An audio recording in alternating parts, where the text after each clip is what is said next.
بسم اللہ الرحمن الرحیم۔ کثیر احتلام کا علاج۔ اگر ایک تندرست شخص کو مہینے میں 2 سے 3 بار احتلام ہو جائے تو کوئی مرض نہیں ہے، کیونکہ جسم میں منی تیار ہو کر کثیر منی میں جمع ہوتی ہے۔ جب منی زائل ہو جاتی ہے تو خارج ہو جاتی ہے۔ اس سے کوئی کمزوری بھی نہیں ہوتی، البتہ زیادہ احتلام ہونا بیماری میں داخل ہے۔ کثیر احتلام سے بچنے کے لیے چند تدابیر جو درجہ ذیل ہے۔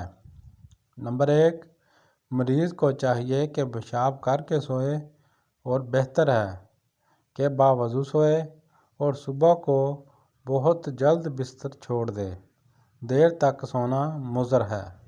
نمبر 2، عام طور پر یہ خیال کیا جاتا ہے کہ پیٹ کے بل یعنی کہ الٹا سونے سے اعضائے خاص میں خون کی گردش تیز ہو جاتی ہے، جو کہ احتلام کی وجہ بن سکتی ہے۔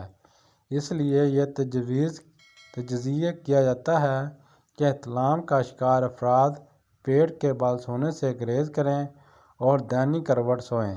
اس کے ساتھ ساتھ رات کو سونے سے قبل ڈھیلے کپڑے پہنیں، بہت زیادہ سخت زیر جامہ پہننے سے گریز کریں۔ حکیم جالوسی کا قول ہے کہ دائیں کروٹ لیٹنے سے احتلام کم ہوتا ہے اور سنت بھی ہے۔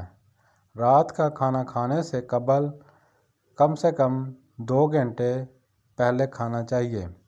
نمبر 5، اسپنج کے گندے اور نرم بستروں پر نہ سوئیں۔